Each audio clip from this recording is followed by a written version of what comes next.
Buenas noches, licenciado. Buenas noches, qué gusto saludarles. Bienvenidos. Gracias, licenciado. ¿Qué tal les va? Están haciendo una tarea, me parece. Sí, licenciado, estábamos haciendo tarea de ciencia política. ¿Ahí de qué es la tarea? De un resumen, licenciado, bien largo. Ah, bueno. Sí, por si nos quiere dar periodo libre para hacerlo. Me pegan. Ese es el problema. No, vamos a... ¿Y cuándo lo tienen que entregar? Hoy a las 10, Lick. Ay, no, ustedes esas tareas de última hora, ¿ah? Ay, sí. ¿O ya sabían ustedes? Ya estaba en el cronograma. No, Lick, ahorita la mandó, empezando su periodo, la mandó. Ah, la gran. ¿Y resumen de qué es?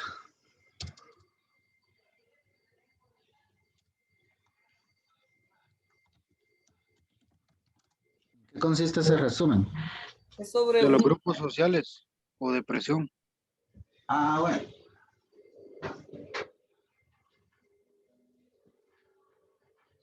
Grupos sociales o depresión. Bonito el tema.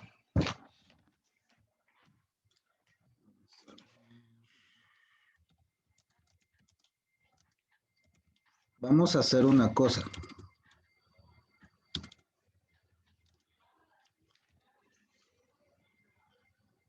Permítanme, por favor.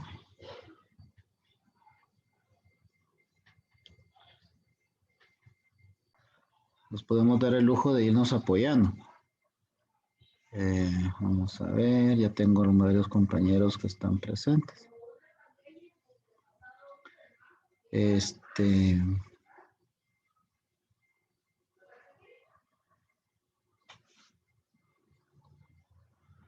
Solo voy a preparar la asistencia, chicos, para que la puedan llenar de una vez.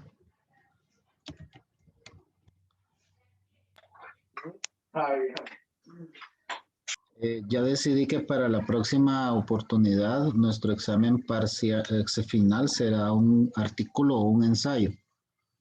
Entonces lo vamos a comenzar a madurar a partir de estos días para que ustedes puedan tomarlo ya en cuenta y tenerlo, que eso es lo que vamos a trabajar. Porque fíjense que debemos de hacer un trabajo que sea exigente, pero que a la vez demuestre las competencias que los estudiantes han ido adquiriendo. Bueno, ustedes están trabajando en un resumen, ¿verdad?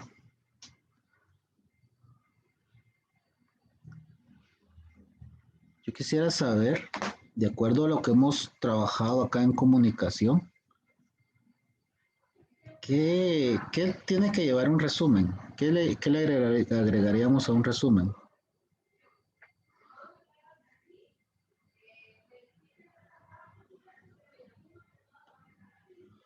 ¿Qué sería lo que un resumen debería de tener para que yo me sienta satisfecho de que está bien hecho? Que contenga ideas principales, Lick, Ajá, ¿qué más? y ideas secundarias. Ajá,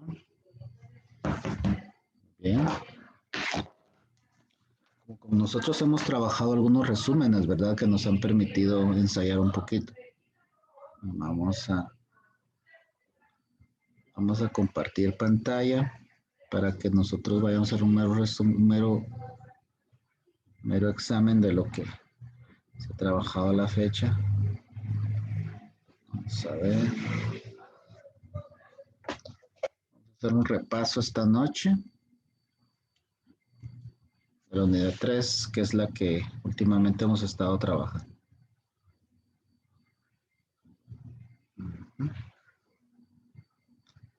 Bien. Compartir pantalla. Iniciamos con el tema 3, unidad 3 de redacción y ortografía, ¿verdad? En este momento que ustedes están redactando ese resumen, este resumen necesariamente responde a una necesidad académica, pero también responde a un ejercicio mental y a un ejercicio físico. Es una consecuencia intelectual. Pero esta consecuencia intelectual que ustedes están realizando requiere cierto formato, porque el formato es necesario para poderle dar lógica a lo que estamos haciendo.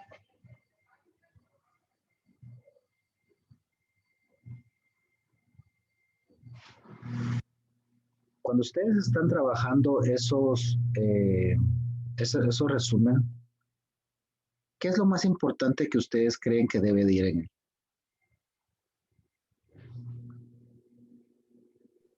Que se comprima la mayor información posible. ¿Qué más?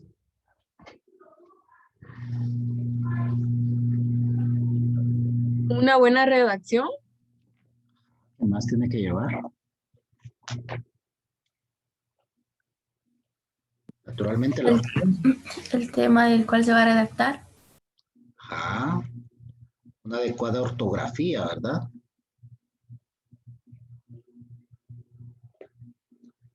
Porque es nuestro perfil.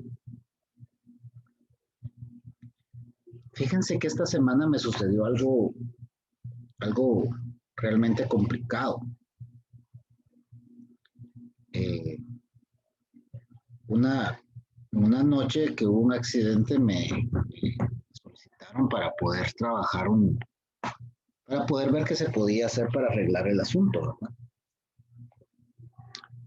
Y resultó que habíamos como 7 personas en esta cuestión y no ven que el nombre de la persona lo consigno mal, pues.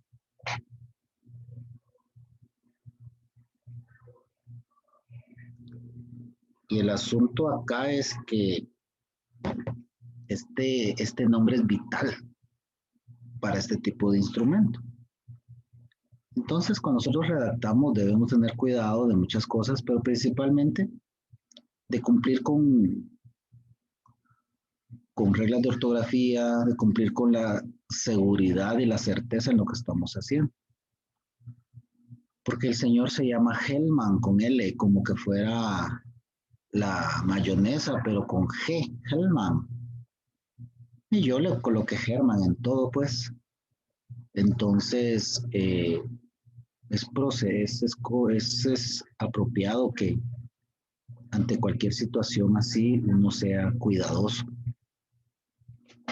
La redacción, compañeros, que como lo que ustedes están haciendo, es un proceso mental de agilidad y de destreza que nos va a permitir, así como en este momento que están trabajando bajo presión, cumplir con varias cualidades y características que todo profesional debe de tener. La redacción, al ser un proceso comunicativo, requiere que haya lógica, coherencia y que exista entre cada una de las ideas que yo voy escribiendo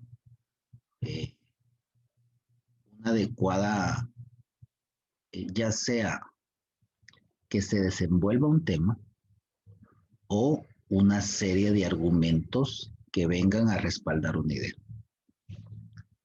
Debemos de saber redactar porque para poder redactar, en principio debemos saber leer. ¿Por qué les digo yo esto? Debemos de saber leer en virtud que quien lee y sabe leer va a poder escribir. Porque es más importante leer que escribir.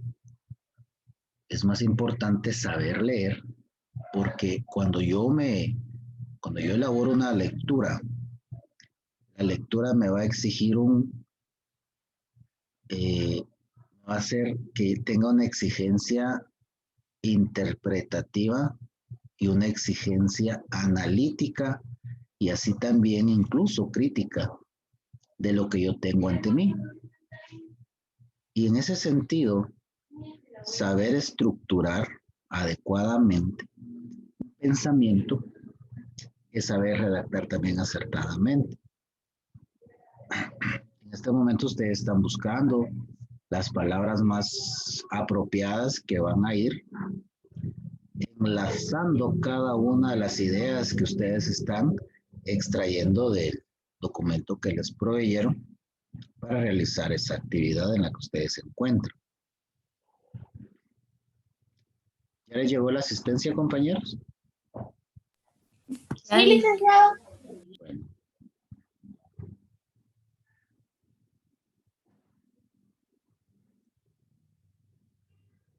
Para estructurar textos, ya vimos que el borrador nos sirve, ¿verdad? Como una primera versión. Ya vimos que el bosquejo va a ser una guía, que va a ser una especie de esquematización de qué es lo que yo pretendo, ¿verdad?, encontrar en una investigación dada. Y las oraciones, pues, deben cumplir un requisito gramatical y de ideas como lo es el sujeto y el predicado. Cada función de ellos tiene una determinada situación y va a cumplir ciertos parámetros dentro de un texto dado.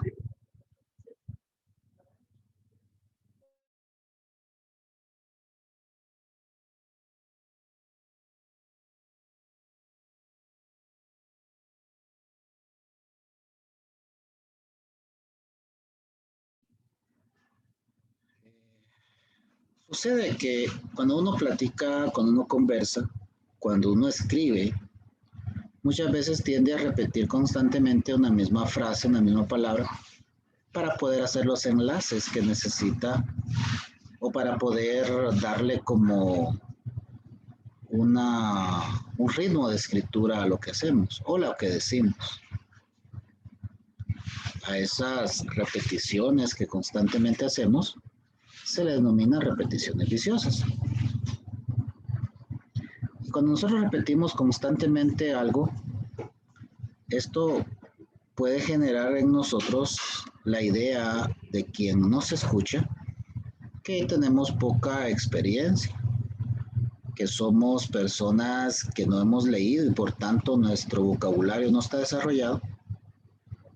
O incluso puede ser que nosotros convirtamos, ¿verdad?, esas repeticiones en cacofonías o machaconerías.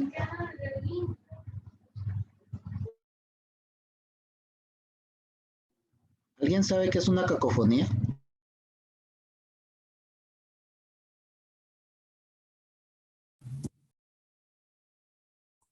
Cuando algo suena mal, Bien, ¿alguien más quiere opinar?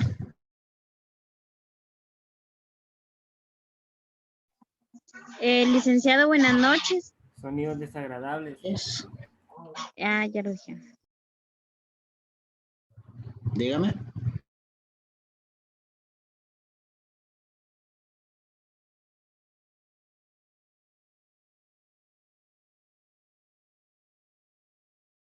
Una cacofonía es cuando yo digo subir para arriba, entrar para adentro, ¿verdad? Es una repetición innecesaria, pero que yo vengo y la realizo muchas veces porque en ese momento, por los nervios, la falta de más palabras que me permitan expresarme mejor, va a crear en mí ese tipo de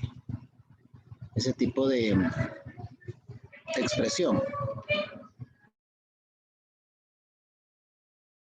¿Qué debemos de hacer para evitar eso? Debemos de leer, pero ser selectivos en las lecturas. A ustedes, compañeros, ¿qué tipo de libros les llamaría la atención leer? Así voluntariamente, que ustedes digan, bueno, me llama la atención.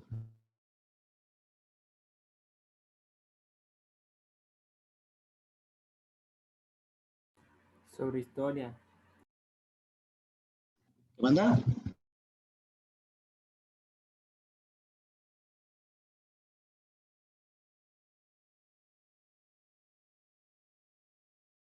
De historias clásicas. Historias clásicas, pero griegas, romanas, españolas.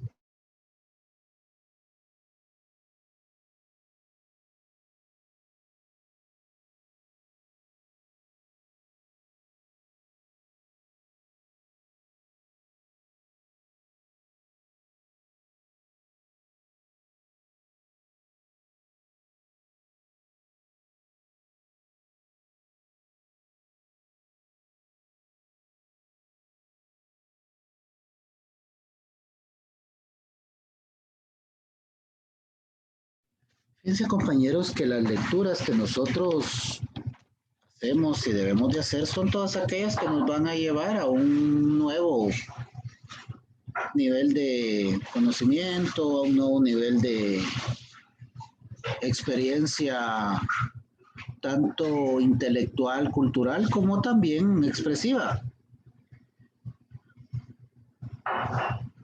Sucede muchas veces que nosotros privilegiamos la lectura de algunos temas que aparentemente son interesantes, pero en este proyecto de vida que ustedes y yo hemos tomado, nos debemos de especializar en aquello que nos va a servir. Por eso es adecuado, ¿verdad?, que nos enfoquemos en aquellas lecturas jurídicas, que no necesariamente pasa por leer memoriales. Fíjense que hay una forma tan bonita de aprender el derecho, que es escuchando o leyendo las experiencias ajenas. Y es que nosotros nos vamos a especializar en saber los problemas ajenos. Vivimos entrometidos en problemas ajenos. Tratamos de resolver problemas ajenos, pero ¿cuál es la forma más adecuada para resolver un problema? Que alguien que me quiera participar en eso. Estudiarlo, creo. Estudiarlo, ¿cómo más puede ser?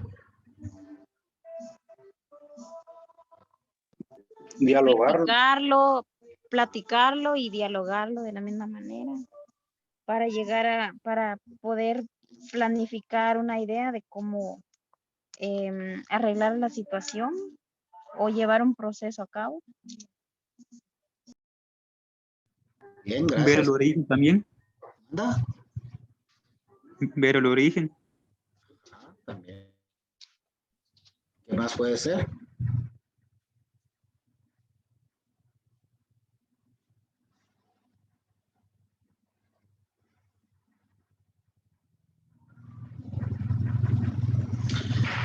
Fíjense que como todo en esta vida, quiere que se analice, que se estudie, que se busque las alternativas, pero más allá de buscar alternativas legales, todo problema debe resolverse, ¿verdad? Por el lado de la justicia. Ustedes tienen razón en el punto en el que dicen que hay que analizarlo, ver dónde sucede y todo eso. Esos, al final de cuentas, nosotros somos abocatus, ¿verdad? Que aboca, catus, que vamos a ir a pedir. Y no nos podemos dar el lujo como abogado de hacerlo de mala forma. Por eso es que debemos de leer, leer constantemente y tratar de ser selectivos con nuestras lecturas para que esas lecturas nos permitan expresarnos mejor, entender qué es lo que nosotros estamos diciendo y qué es lo que nosotros pretendemos hacer. El convencimiento de las personas a través de la palabra o a través de la escritura no pasa por dar muy buenos argumentos necesariamente. Puedo redactar un documento en el cual sea tan sólida mi tesis, que sea tan sólida mi perspectiva, que esté tan bien fundamentada, que tenga tan buenos argumentos y respaldos, tanto científicos, filosóficos, académicos, culturales, no sé, cualquier tipo de respaldo.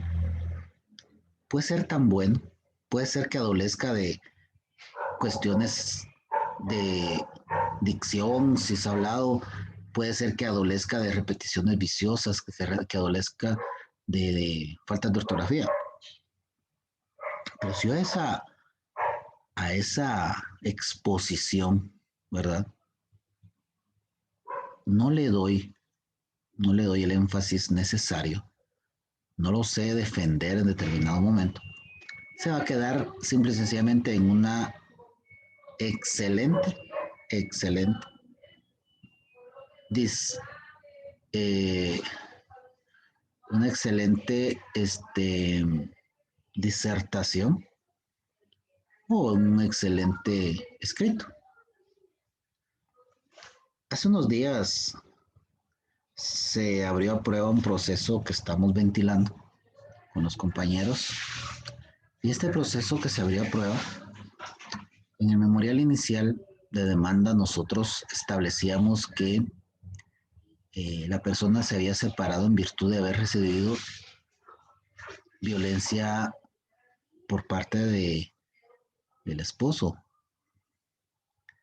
Sin embargo, al hacer un análisis del memorial y de las pruebas presentadas, en ningún momento la persona solicitó una medida cautelar, una medida en la cual a través de ella se refugiara en el derecho y que el Estado con sus órganos represivos evitara, ¿verdad?, una violencia en cualquier manifestación en contra de esta persona.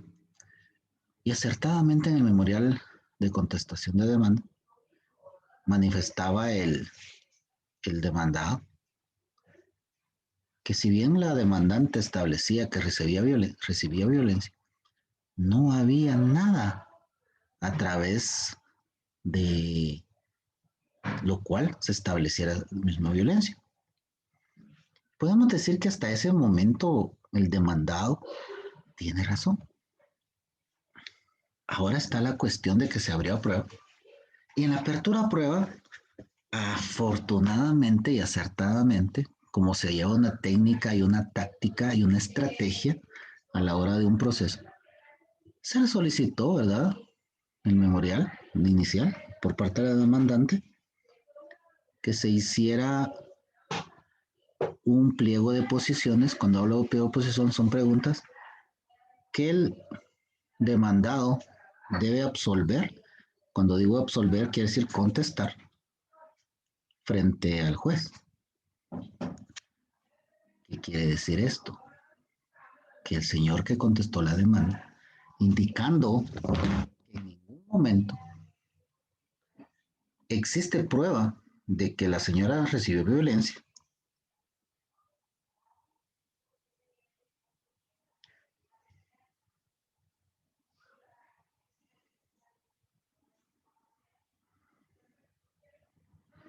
entonces, compañeros,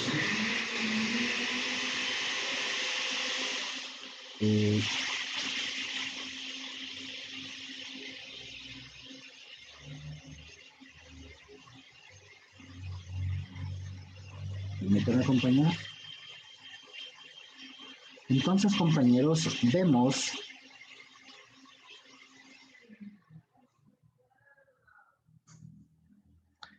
vemos cómo los argumentos y cualquier cantidad de expresiones que podamos nosotros manifestar a través del habla o a través del escrito, de la escritura, debemos de irlas respaldándolas, pero más allá de respaldarlas también, se tiene que buscar un momento y un lugar adecuado para que esto que nosotros decimos sea bien apreciado por quien corresponda y a partir de ahí pues hacer los diferentes argumentaciones y escenarios que necesitamos para encontrar el fin que queremos.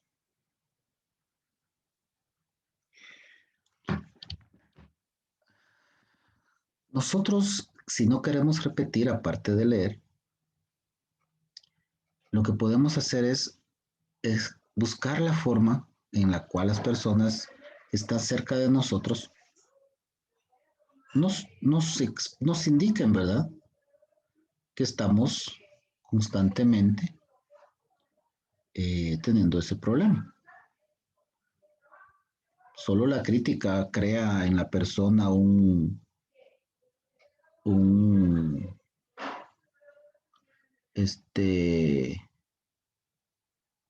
daño psicológico suficientemente grande para que la persona deje de hacer las cosas o, en muchos casos, se enoje con la persona que le hace ver el error y lo comenta más.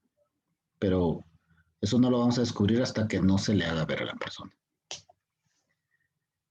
Cuando nosotros repetimos constantemente una idea, pero no la repetimos para poder recalcar en esa idea, sino la repetimos como una forma de que no nos descubran que estamos vacilando. Lo que sucede es que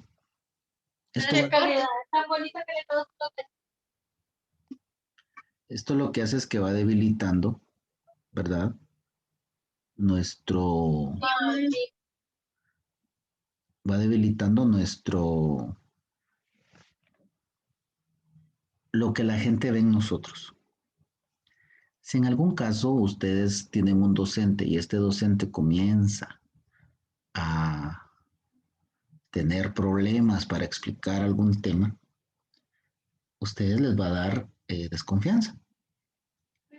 Igual sucede con una persona que comienza a hacer repeticiones y no tiene una coherencia en lo que dice o en lo que escribe. Nosotros debemos de evitar las repeticiones, pero hay momentos en los que son adecuadas hacer las repeticiones. Cuando ustedes comiencen a redactar memoriales o ya los tengan por ahí, se van a dar cuenta que en un memorial se acostumbra repetir constantemente las cosas. ¿Por qué? Yo quiero que en mi argumento el juez esté claro en lo que yo quiero y exijo. O en el dado caso,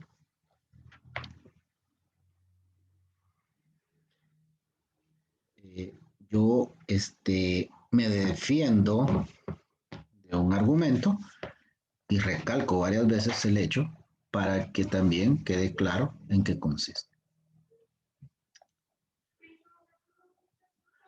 Pero no es malo. No es malo tener la idea de que las repeticiones viciosas o las repeticiones en todo caso sí se pueden realizar, pero deben de realizarse de forma correcta. O sea, no es malo repetir constantemente algo, ya sea hablado o escrito. Lo malo es no saberlo hacer o convertirlo en una forma de escudo para que las personas, en la intención de que las personas no se percaten de que estamos vacilando. Y aquí nos tenemos unos ejemplos que ustedes ya los vieron sobre el avaro. Y vamos a pasar a las muletillas.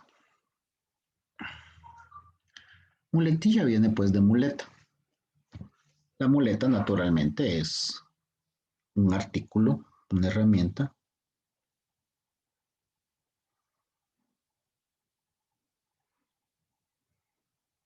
que sirve de apoyo para una persona que no puede caminar bien. Eso quiere decir que si nosotros usamos muletillas para hablar o para escribir,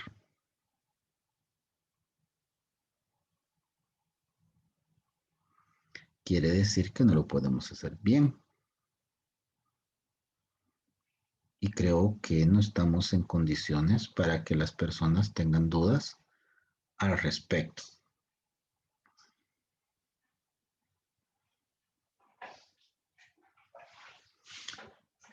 Me he percatado que en estos días, en estos meses, ustedes han tenido una evolución positiva en cuanto a la redacción.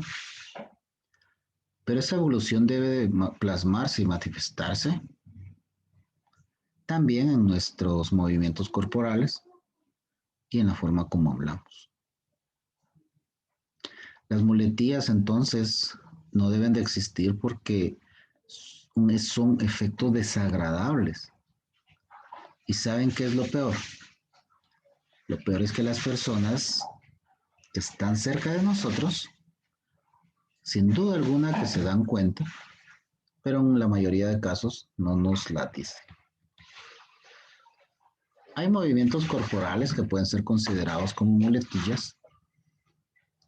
Hay palabras que son consideradas como muletillas. E incluso a manera de ser sobresalientes, utilizamos palabras que al final se convierten en una característica de nosotros mismos. Al punto de que hay personas que incluso nos hacen burla al decir, como dice fulano, evidentemente, o como dice Mengano, está claro, o como dice Sutano, yo tengo un amigo que él cuando habla con una persona, con cualquiera, termina las frases diciendo, es que es incluso hasta ofensivo, fíjense ustedes, porque las frases las termina diciendo, déjenme encontrar la palabra. ¿Comprendiste? O sea, es como que venga yo y les diga, miren, las muletillas habladas son aquellas que se comprendieron. O sea, obviamente sí va, pero a veces incluso hay muletillas que son muy incómodas, incluso para la persona a quien se dirige. Fíjense que, por ejemplo, esto de evidentemente, a veces uno quisiera, no sé, caer bien y comienza a usar ciertas palabras y estas palabras usa de tal manera uno que al final de cuentas en vez de ayudarle a uno le perjudican porque se convierten como una característica. Las muletillas no hay que equipararlas a las repeticiones viciosas, que las repeticiones viciosas nosotros vamos a hacer ver como nosotros hablamos y vamos a tratar de incorporarlas a cualquier cantidad de lugares, mientras que las muletillas tienen de tres maneras Y las muletillas van a ser básicamente aquellas formas en las cuales nosotros esconderemos en determinado momento hasta algunos defectos que tengamos de timidez. Ahora las palabras comodín. Estas son un poquito más extensas. Pero la característica principal de la palabra comodín es que le vamos a asignar a esta palabra un sinfín, un sinnúmero de situaciones o hechos o cosas. Por ejemplo, lo que les acabo de decir, cosa. Cuando uno no logra explicar bien una cuestión, termina siendo la cosa. Y lo interesante es que todo el mundo entiende que es una cosa.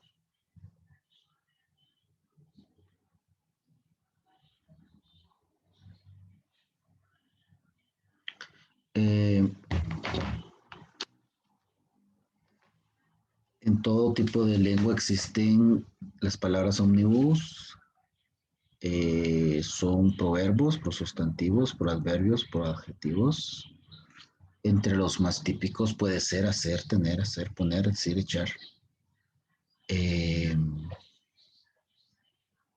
Usamos palabras que a veces les damos un significado genérico y a eso es a lo que se le llama palabra ómnibus, porque cargamos a manera de un bus una serie de cuestiones y circunstancias que tienen nombre propio, pero al final, como les acabo de decir, le decimos circunstancia a algunos hechos que tienen nombre propio.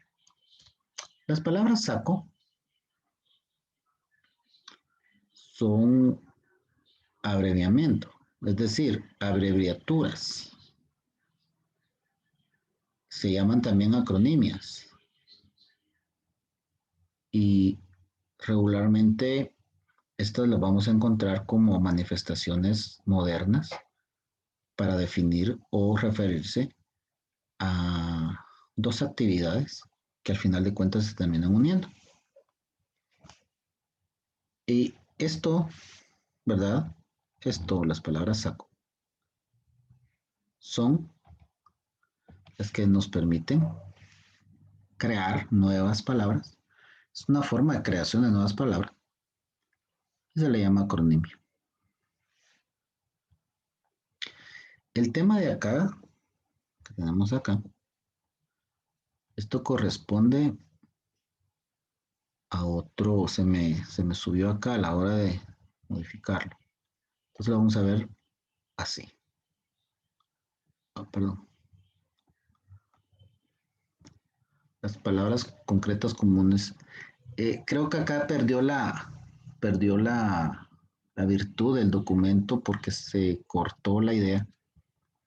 Y aquí sugeriría yo un subtítulo, ¿verdad? Porque venimos hablando de la utilización adecuada de las palabras y nos vamos directamente a las palabras concretas y comunes.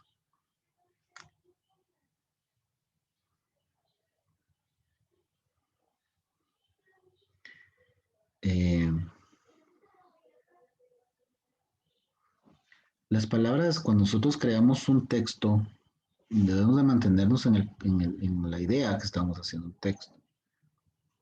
Entonces, en la creación de un texto,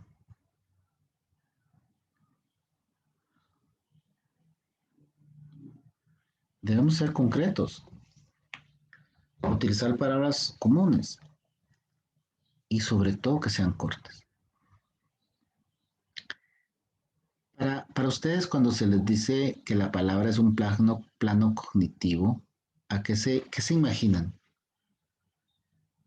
Les digo, las palabras se consideran como planos cognitivos. ¿Qué es un plano cognitivo?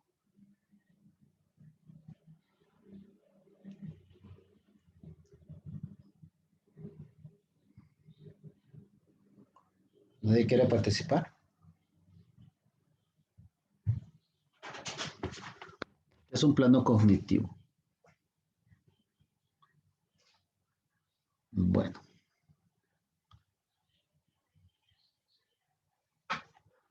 El plano cognitivo nos referimos a él porque nosotros estamos descifrando un significado el cual queremos comunicar.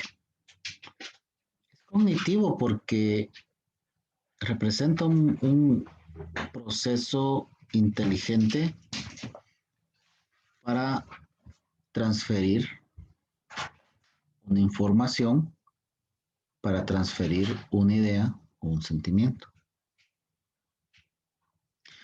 Pero esta transmisión necesariamente debe de cumplir con parámetros y nos regresamos allá al proceso comunicativo donde hay un mensaje, donde hay un receptor y todo esto.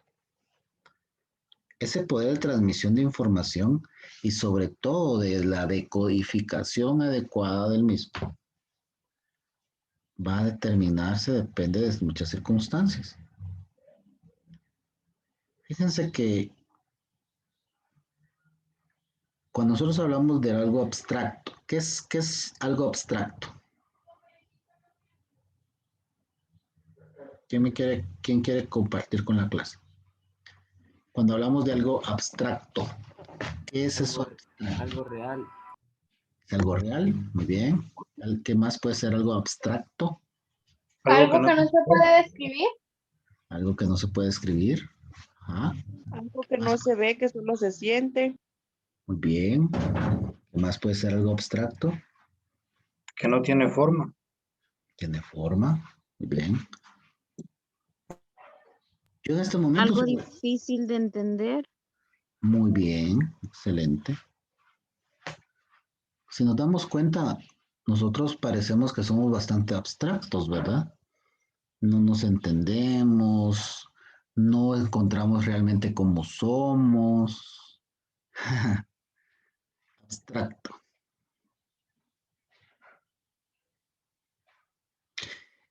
Las palabras concretas son más fáciles de interpretar que las abstractas. ¿Por qué? Cuando yo dejo en el ambiente una idea, pero una idea que conlleva una duda, esto va a generar en el plano cognitivo de la persona un problema. Va a crear sobre todo una confusión y podría crear una contradicción. Y esto puede convertirse o no puede ser, seguramente será controvertido para uno mismo. Como abogados, como notarios, no podemos darnos el lujo de dejar ambigüedades o dejar dudas en lo que nosotros estamos creando. Pero como es un tema de naturaleza humana, resulta que la misma ley, dentro de su contenido, advierte que si en un momento determinado existiera alguna confusión entre lo que se dijo y lo que se quiso decir por parte de quien creó la norma, se atenderá, dice la ley, a la intención, al espíritu de la misma. Cuando ustedes sigan avanzando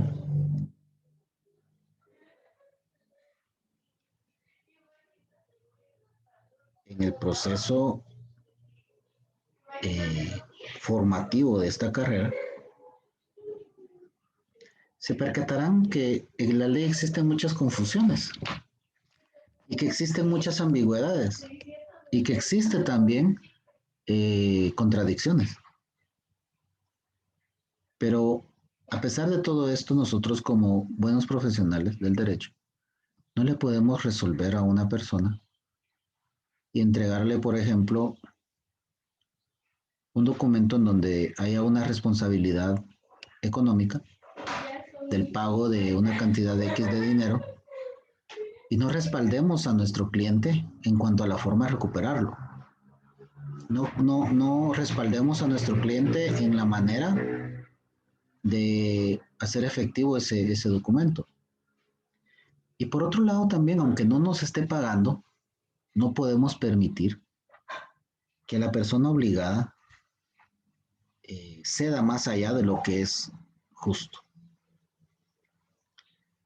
Por eso es importante que cuando le damos forma a la voluntad de las personas, debemos de utilizar el lenguaje sencillo, claro, utilizar una técnica adecuada que permita incluso a quien vaya a analizar nuestro instrumento, nuestro documento, una adecuada y rápida interpretación del mensaje que estamos dando a través de eso. Fíjense que la guía programática sí lo tiene, sin duda alguna, nos tocó hacerle caso. Considera la guía programática y el consejo académico de la universidad que existe dentro de estos temas la importancia en tratar el uso de adverbios terminados en mente. A estas alturas de la formación académica de ustedes, considero que mucho de esto ya se ha superado.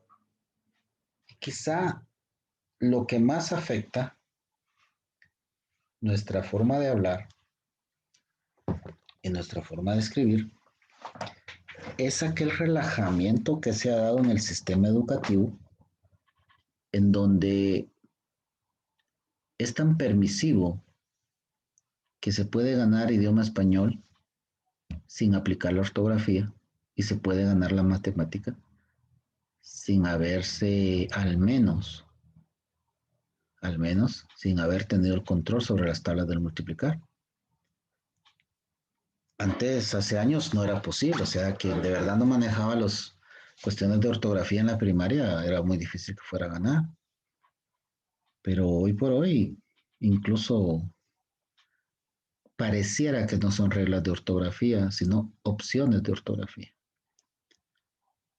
La cuestión es que cuando llegamos a este nivel y nos enfrentamos a una realidad cada vez más desordenada, y nosotros como futuros notarios, y nosotras como futuras abogadas, somos los llamados a que en este desorden social, económico, cultural, somos llamados a tener esa cualidad y capacidad suficiente para que en instrumentos y en documentos manifestemos y expongamos lo que las personas quieren de la justicia o de los registros, pero utilizando adecuadamente el idioma. No es que vamos a regresar a estudiar idioma español y el diptongo, el triptongo, los verbos, adverbios, todo eso. No, no es eso. Y es que no es malo. Pero sí hay ciertas cuestiones que debemos de afinar para que nuestro perfil profesional sea respetable. Y con base a ese respeto que nosotros generemos, obtengamos un prestigio que sea suficientemente bueno para que las personas nos recomienden a la hora de querer resolver sus conflictos o dejar constancia de sus hechos y actos.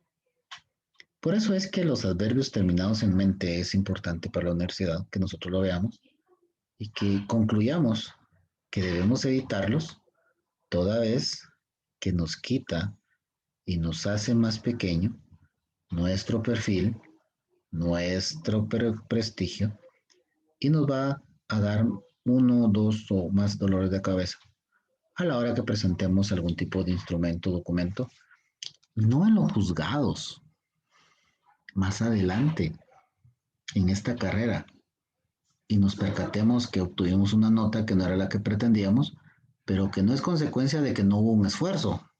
Yo tengo la costumbre que le califico el esfuerzo al estudiante, pero hay muchos docentes que sobre el esfuerzo también tienden a revisar otras cuestiones.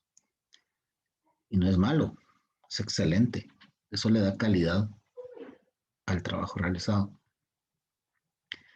Yo tengo un poco de libertades por el tipo de curso que yo les imparto, pero hay cursos en los que es indispensable aparte del esfuerzo del estudiante, verificar que ese esfuerzo vaya encaminado de la forma correcta. Aquí nos da algunos ejemplos de cómo utilizar adecuadamente, ¿verdad?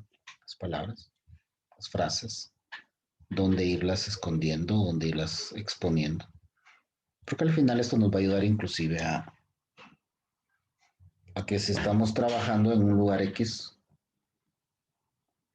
o no, podamos al menos expresarnos adecuadamente.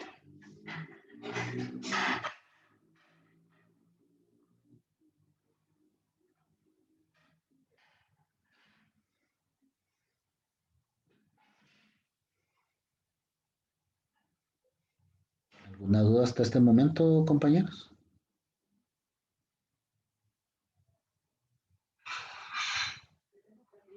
No, todo perfecto. Los gerundios considero que han sido ampliamente discutidos en la primaria, en el nivel medio y ahora acá a este nivel. La importancia de los gerundios y las terminaciones en mente, al final de cuentas, tiene mucho que ver con los documentos que vamos a presentar nosotros a la hora de hacer un proceso de tesis. Pero es bueno comenzarlo a trabajar desde ya para que ustedes vayan, ¿verdad?, ingresando al tipo, al régimen que la universidad tiene. No debemos usar inadecuadamente los gerundios, no es que no se usen, se deben usar pero de forma correcta. Y aquí, como por ejemplo tenemos el abuso de los verbos copulativos, sería estar, que estos verbos realmente nos dan problemas, toda vez que al constituir el núcleo de un predicado, el verbo copulativo nos va a dar efectivamente una acción dentro de la frase. ¿Y a mí qué me interesa el verbo copulativo? ¿Qué me interesa a mí el diptongo, triptongo, lo que sea? ¿Qué me interesa en una carrera como derecho? Pues el interés está en que me va a ayudar en el futuro a analizar la acusación, en el caso del Ministerio Público, o en el momento de contestar una demanda, o a la hora de elaborar un memorial. Porque voy a usar adecuadamente el idioma para llegar al punto en el cual yo quiero y en el que sé que a mi cliente le asiste un derecho. Los visos sintácticos, sin duda alguna, esto para mí sí es muy importante, al igual que los visos semánticos.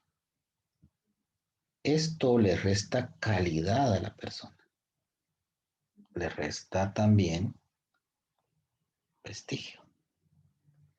Y debemos de analizarlo. No en estas 3 líneas que yo les estoy proponiendo acá, sino ir más allá y lograr, ¿verdad?, desarrollar una expresión inteligente que nos ayude a nosotros a efectivamente expresarnos correctamente. Vean el caso acá.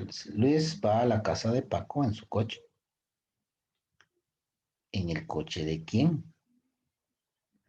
Alejandro recomienda a Rafael a Octavio. Y fíjense que si nosotros nos ponemos a pensar, muchas veces usamos este tipo de frases, pero no es tan complicado quizá cuando los decimos, sino cuando los escribimos. Porque cuando los escribimos resulta que no nos damos a entender. Y si no nos damos a entender, entonces va a ser una confusión. Y esa confusión nos puede conllevar a crearle un problema legal a nuestros clientes.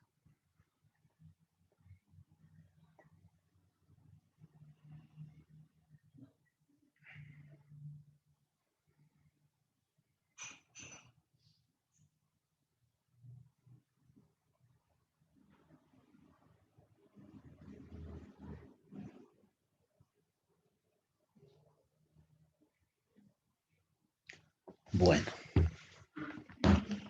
Los vicios semánticos para barismos de importación creo que no requieren mayor explicación. Los de expresión menos. Los conectores semánticos, las conjunciones y preposiciones creo que han sido ampliamente discutidos. No sé si ustedes quieren que se discutan en este momento. ¿Quieren que se los explique de alguna manera o no sé, algún tipo de refortalecimiento de los mismos? Sí, licenciado, sería bueno Muy bien. un poquito más.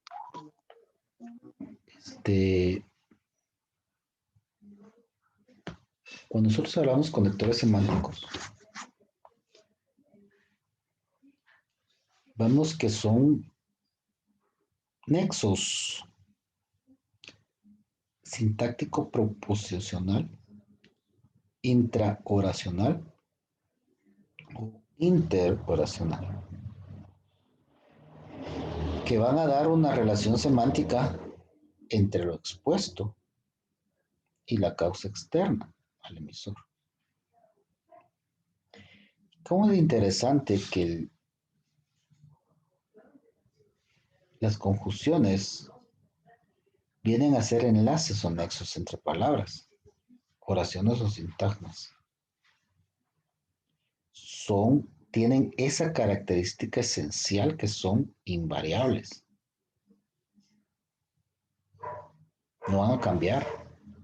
Y es que el idioma es evolutivo en cualquier parte del mundo, cualquier tipo de idioma, cualquier tipo de forma de expresión humana es evolutiva. La forma como nosotros hablamos hoy es diferente a la como se hablaban hace 300 años. Es más, fíjense que hay una antropología del idioma. Y hoy por hoy que están de moda estas producciones colombianas,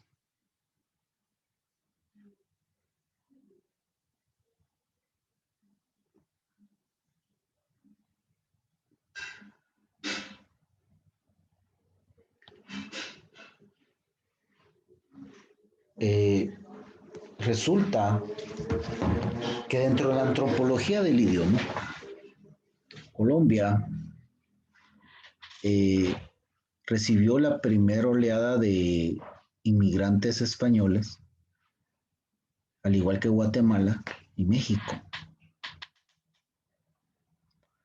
Estas partes del continente, incluso audiencias, se les llamaban audiencias a ciertos territorios que estaban bajo algún régimen de algún funcionario español que era nombrado desde España, desde la misma corte.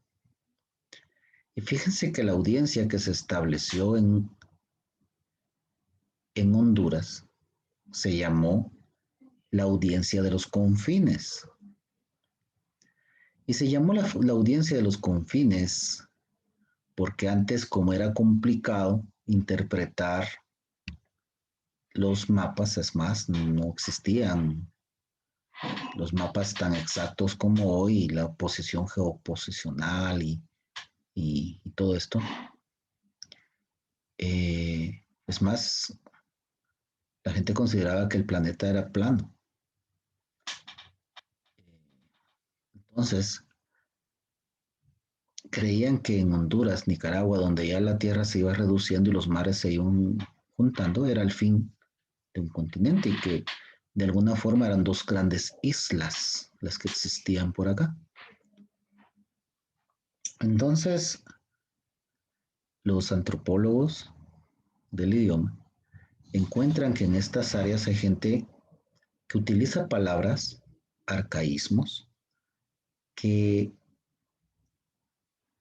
ya en España hace 200, 300 años que no se usan y que en muchos lugares no se usan también en América. Es más, les quiero compartir. El hecho que nosotros hablemos de vos, nos tratemos de vos, casualmente de Colombia a Guatemala, México se tratan de tú, al igual que en el Perú, en Chile, pero vamos al Paraguay, al Uruguay, Argentina, y encontramos que hay un voceo. Y que en Colombia, a pesar de estar a ser vecino de Venezuela, se hablan de tú los venezolanos. Esto tiene una lógica. La lógica es que los puntos polares económicamente desarrollados de América eran aquellos donde había mayores minas y donde la gente podría transitar más rápidamente a la metrópoli. La metrópoli era el nombre que recibía Madrid. Entonces, el vos se usó hace muchos años en España y era una forma en la que se trataban por ley únicamente las personas que provenían de un linaje y de hidalguía. La gente común no les era permitido tratarse de vos. Nosotros podemos ver, quienes van a las diferentes iglesias, que en muchas oraciones se trata a la deidad de vos, porque era un símbolo de respeto inmenso. Y de tú pues se trataba la plebe, ¿verdad? La gente común. Y solo aquellos que eran nobles podían tratar de vos. Es más, América la América española tiene el antecedente de que acá venían muchos hidalgos. El hidalgo lo que quiere decir es un título que se le daba a una familia de que pertenecían a las casas especiales de los países. Acá la gente común no venía por el simple hecho de que pagar un pasaje para venir a América era caro. Y la idea que había es que en América había minas de oro en cualquier cerro, entonces toda la gente se quería venir a ser millonarios. Entonces por eso el voceo se quedó acá y con las transformaciones que se dieron en España, que se fue trasladando al tú, porque el voceo se comenzó a considerar como una forma de tratarse entre personas antiguas. Los puntos polares económicos más grandes que tenía España en América era México, era Lima y toda la costa sur de América, donde había muchas minas de oro, de plata.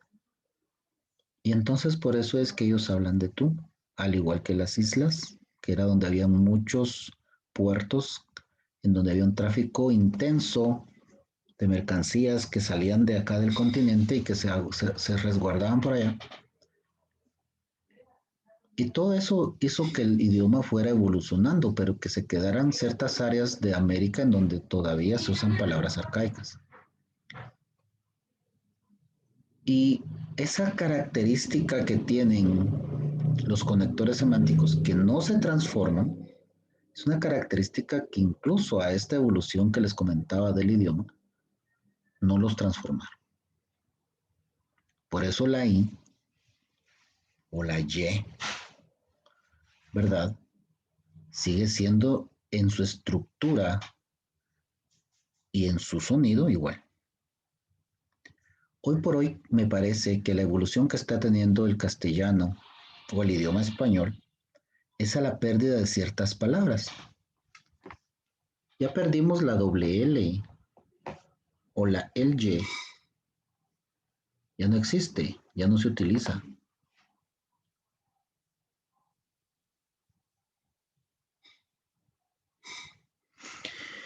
La ñ en algún momento no existía, luego se regresó y luego se salió y luego otra vez lo regresaron.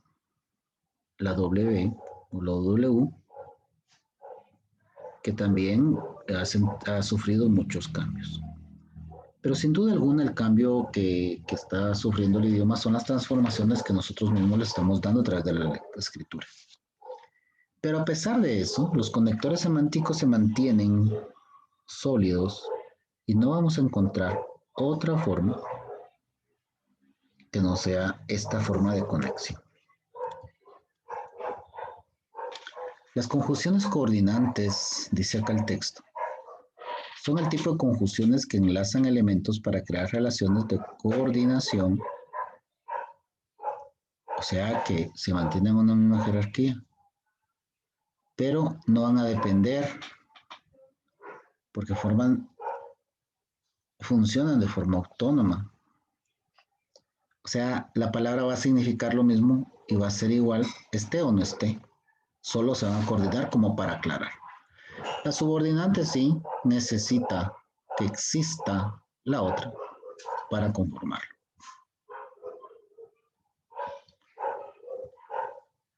Y fíjense que hay fundamentos semánticos para la redacción. Es lo que hace un momento les comentaba, los cambios semánticos.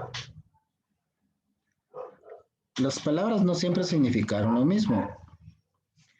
A veces encontramos nosotros en algunas canciones antiguas que dicen, o hay personas que dicen, este cargaba el fierro.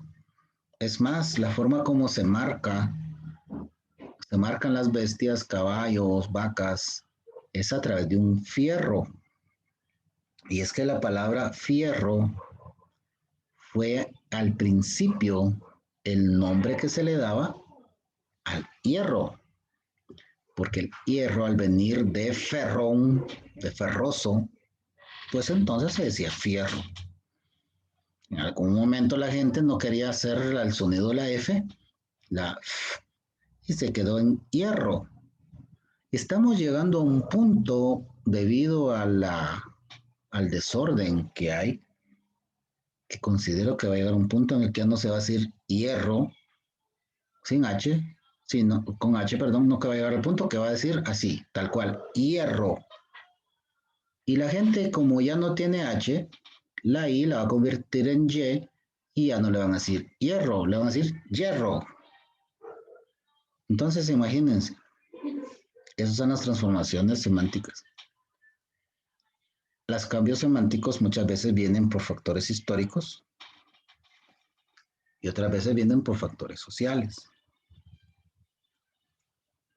Y esto lo que sucede al final de cuentas es que da la creación de nuevas palabras.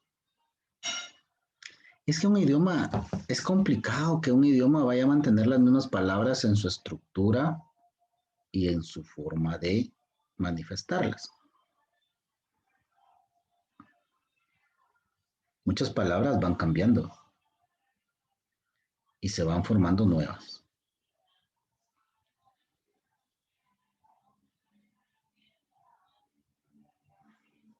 ¿Alguna duda, compañeros?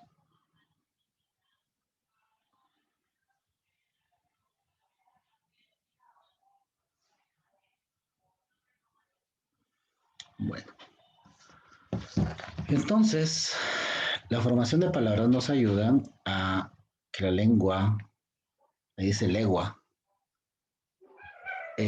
vaya evolucionando, vaya transformándose, pero que también que una lengua vaya adquiriendo caracteres cada vez más propios y se vayan transformando en regionalismos, e inclusive, por ejemplo, el garífuna. El garífuna es una lengua que tiene una mezcla de idiomas y a la vez tiene sus propias características, en donde no vamos a encontrar que haya una cuestión pura, sino cada región mantiene sus palabritas menos, más, sonidos menos, más, que hacen que se mantengan plenamente regionalizados. No sé si a ustedes les resulta extraño cómo es que nosotros en Guatemala tratamos, en la mayoría del territorio, de usar la S,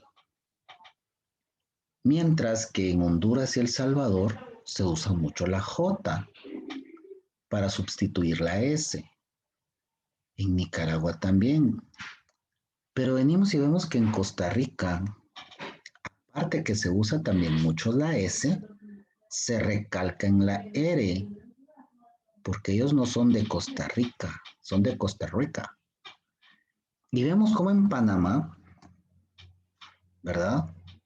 Volvemos otra vez al tema de la J en vez de la S. Y a un ritmo de hablarlo, una forma de hablarlo a un ritmo, parecen que son venezolanos. Ellos no absorbieron nada o poco de la forma de hablar el idioma que se da en Colombia. Y es que Panamá hasta 1900, hasta hace 100 años, era parte de Colombia. Y por cuestiones de intereses políticos, Estados Unidos se los arrebataron. El asunto es que vemos cómo cada sociedad va creando su propia forma de hablar. Hoy por hoy, lamentablemente, en Guatemala hay muchas personas que terminan hablando como mexicanos. Y bueno, algunos que ya están comenzando a hablar como colombianos porque ven muchas novelas o películas, ¿verdad? Pero eso es lo que la lengua hace, es transformación, incorporar nuevas palabras, olvidar palabras o considerar que ciertas palabras ya no son funcionales y por lo tanto ya no se deben de utilizar porque incluso se clasifica a las personas que utilizan ese tipo de palabras. Existen diferentes formas para la creación de palabras. Está la derivación, está la composición, está la parasíntesis. Y hay otros procedimientos como cuando cortamos palabras, cuando se utiliza la onomatopeya, cuando se usan los acrónimos o las siglas. Y luego llegamos a los fenómenos semánticos a la hora de que nosotros queremos utilizar el idioma.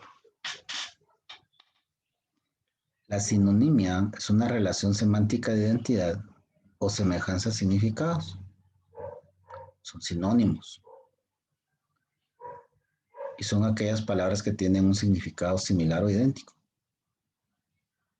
¿Cuál es el problema con el sinónimo? El problema con el sinónimo es que debemos de usarlo adecuadamente, si no, al final de cuentas, como cada palabra trae su origen propio, no sea que terminemos utilizando un sinónimo y querramos decir algo y terminemos utilizando algo contraproducente.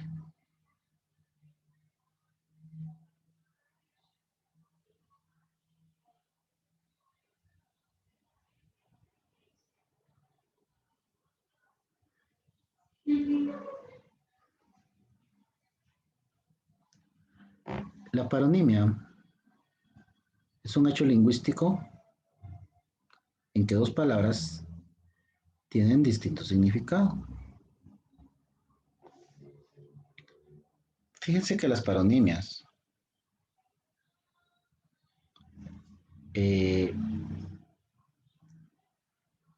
son aquellas que nos van a llevar a nosotros a una semejanza formal, es decir, en cuanto a la estructura de la palabra, pero que al final de cuentas no es, por ejemplo, bote, ¿verdad? Bote. Podemos referirnos a un envase, a un frasco, podemos referirnos a un barquito. Y así, diferentes palabras. Entonces, debemos de entender que la identificación adecuada de las paronimias es indispensable para saber expresarnos y sobre todo para saber entender y saber escribir. Y la homonimia, que es un fenómeno donde dos palabras tienen dos significados diferentes, pero coinciden y terminan utilizando para un mismo fin. Y la antonimia, que no está desarrollada, pero que ustedes la van a investigar y en la próxima clase me van a explicar esta parte de acá, que son las antonimias, y van a colocar un ejemplo. ¿Alguna duda? ¿Algún comentario?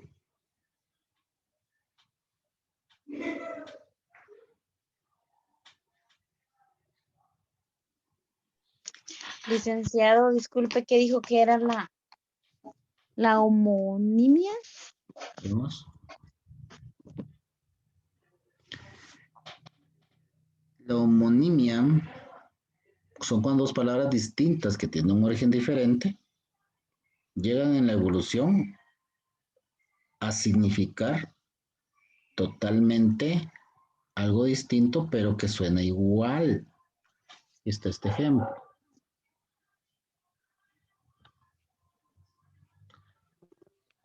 A ver, otra palabra que resulte parecida o que se escribe idéntico, pero que... Ah, ya sé. Caso. Tenemos el caso con S, ¿verdad? De que se le refiere a un tipo de envase acá en Guatemala para colocar agua, por ejemplo, para hervir agua es es un artículo, es un algo que se utiliza en la cocina, caso con S, pero también se dice el caso cuando nos referimos a una situación, ¿verdad? Por eso es que me acordé ahorita de que caso. Pero caso no lleva, caso si se refiere a una situación no lleva Z, ¿verdad? Solo No, porque casos. cuando nos referimos a casos, recuerden ustedes que hay como un tipo como de, son como unas, ¿cómo les puedo explicar? Son como unos recipientes que hacen como de lata, donde se coloca agua, donde se pueden hervir cuestiones, que es un caso, pero también el caso puede ser un asunto, ¿verdad? Y También caso de hacer caso como de poner atención. mandamiento. Ajá. ¿Alguna otra palabra que tengan ustedes que se les venga ahorita que sea parecida a otra, pero que el significado sea diferente? Yolik. Ya. eh, sería Asia, el continente de Asia. Se escribe con A o S y Asia. O sea, y cuando uno escribe, por ejemplo, se dirige hacia un lugar o para una expresión así escrita, consiste hacia por ejemplo, un contexto que no se refiere a un país, a un continente, sino que se refiere a algo, como le dice usted. Una dirección. Sí, sí, hacia un lugar, por ejemplo. No lleva, se escribe con H y con C, con T de Ajá. casa. Sí, Ese sería un ejemplo también. Porque hay sí. personas que Asia lo escriben a veces con así normal, Asia, pero Asia, al escribirlo con S y no ponerle H, se Ajá, refiere a un continente. claro. Y ahí hay un error de ortografía que puede generar una confusión, ¿verdad? Así es. Entonces, eso es la homonimia. Y si ustedes se dan cuenta, ya terminamos el contenido. Para mí es importante porque ya el día viernes tenemos, yo tengo que entregarles, si ya revisaron ustedes sus notas, ¿verdad? ¿No han revisado sus notas en la plataforma? Yo sí, ¿Cómo están? ¿Cómo las ven? todo bien.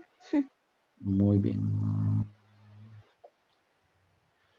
Solo Vean, que estos últimos puntos que hicimos sobre el resumen, eso no lo ha colocado, ¿verdad?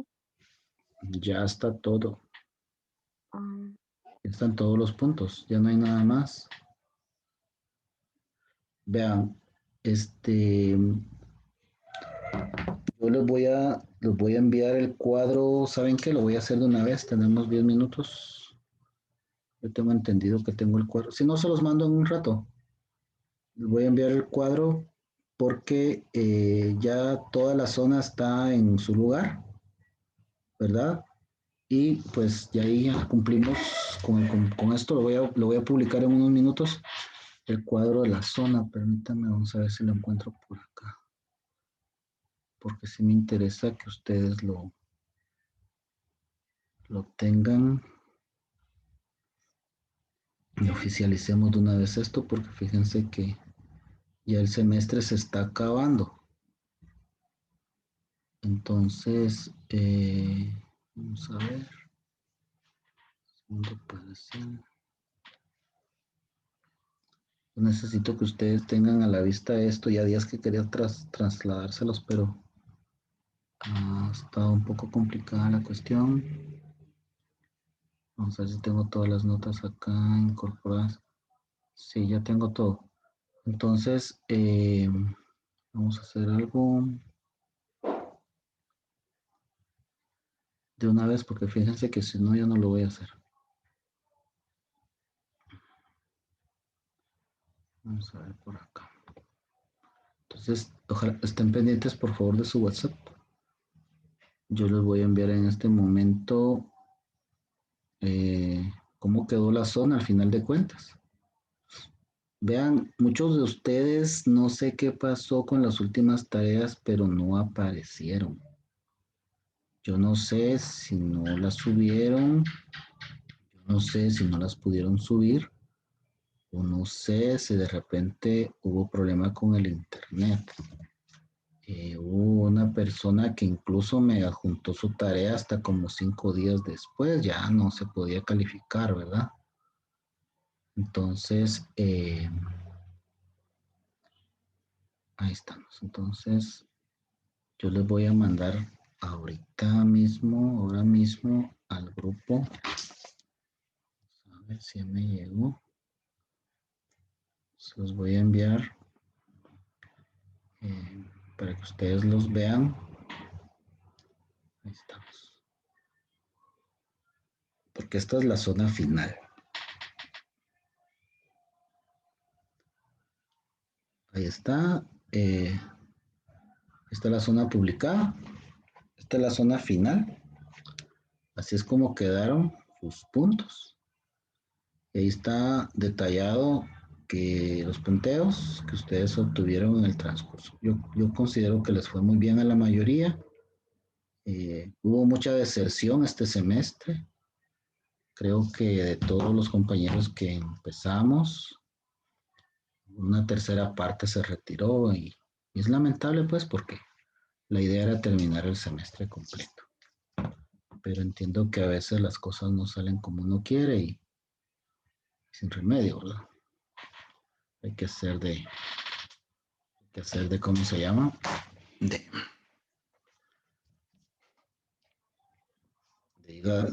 tripas corazón y ni modo. Por favor, enciendan sus cámaras. Vamos a tomar una fotografía de que estuvimos hoy en la clase. Gracias.